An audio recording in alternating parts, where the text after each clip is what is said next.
চলমান ইদানিং যে বিতর্কটা উঠেছে যে আগে সংস্কার না নির্বাচন, আপনি কোনটার পক্ষে? আসলে একজন সাধারণ নাগরিক বা ছাত্র হিসেবে কোনটি বেশি প্রয়োজন সেটির কথা এখন বলতে গেলে সবার আগে আসার দরকার নির্বাচনও না, সংস্কারও না। সবার আগে আসা দরকার যে এতগুলো জীবন যে চলে গেল, সেই জীবনগুলোর জন্য কারো কি কোনো অনুশোচনা নেই, অনুতৃপ্ত নেই? বিগত 15 বছর এই সরকারের আমলে যত ছাত্র, নিরপরাধ ছাত্রর জীবনদান হয়েছে, তার জন্য কি কোনো দল অনুতপ্ত নয়? 15টা বছর যে চলে গেল, কত আন্দোলন, কত ঘাত প্রতিঘাত, যে এক বিভীষিকাময় অবস্থা, তার মধ্যেও মানুষের কি কোনো একটা পরিবর্তনের আশা নেই? শুধুই নির্বাচনের জন্যই কি এই ছাত্রগুলো জীবন দিল?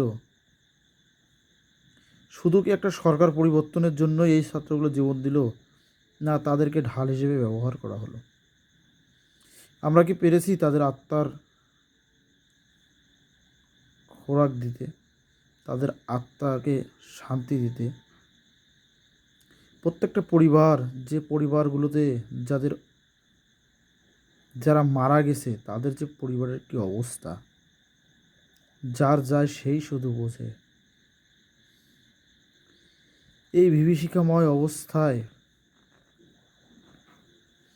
এক একজনের পরিবারের যা অবস্থা, কারণ প্রত্যেকটা ঈদে তাদের কথা মনে হবে।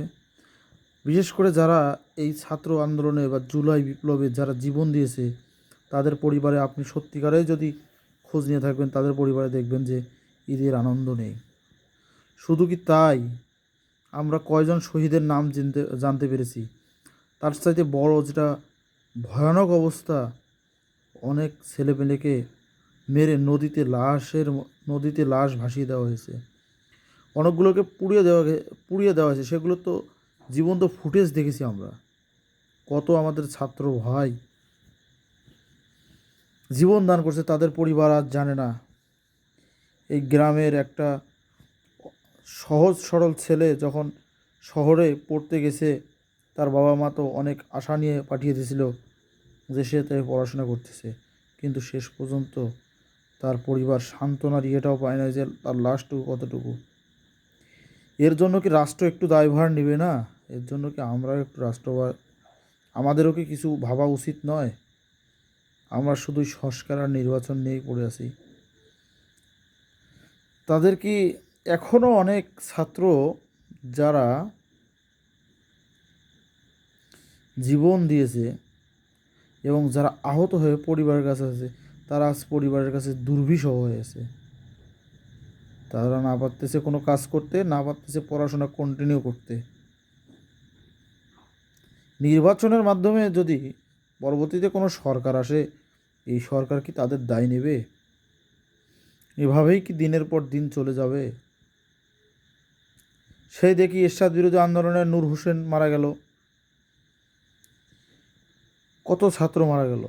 সেই আমাদের এই সরকারের পতনের সময়ও কত মানুষ মারা গেল। এভাবেই প্রত্যেকটা সরকারের পতন হবে, আর আমাদের মতো নিরীহ ছাত্র মারা যাবে। এটাই কি প্রহসন? এটাই কি উচিত? আসলে বিষয়টা গভীরভাবে ভাববার।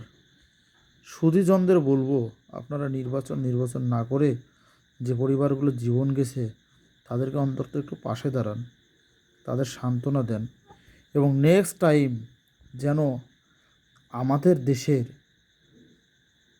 একটা ভালো কাজ করতে গিয়ে বা আমাদের দেশের পরবর্তীতে এমন কোনো ফেসিজম কায়েম না হয়, যার কারণে এতগুলো ছাত্রর আবার জীবন দিতে হয়।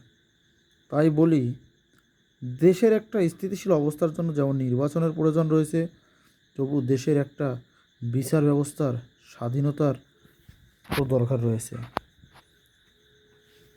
কেননা আজ যদি আইনের শাসন থাকতো, তাহলে একটা সরকার এতগুলো ছাত্রের ওপর দীর্ঘ এতগুলো মানুষের জীবনের ওপর দীর্ঘ 15 বছর থাকতে পারতো না।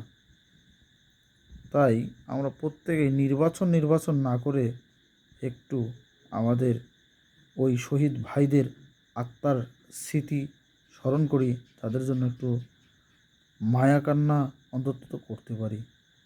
মায়া কান্না করার দরকার নাই, তাদের জন্য তো একটু ভালোভাবে আমরা ব্যবস্থা করতে পারি। কারণ যার যায় সেই শুধু বোঝে বিচ্ছেদে কি যন্ত্রণা। তাদের পরিবার আজ অসহায়, তাদের ঈদ, আনন্দ, বিবাহ, শাদী কোথাও তাদের মন বসবে না, তাদের ওই কলিজার টুকরা সন্তানকে মনে পড়বে। স্পেশালি যাদের মা এখনও বেঁচে রয়েছে, অন্তত যারা তাদের বাচ্চার লাশটা পায়নি, সেই মাদের কি অবস্থা। আসুন আমরা নিজের হয়ে তাদের একবার চিন্তা করি, তাহলে নিজেকে নিজের বিবেকের আয়নায় দাঁড় করাই, তাহলেই বুঝতে পারবো সংস্কার নাকি নির্বাচন কোনটা আগে।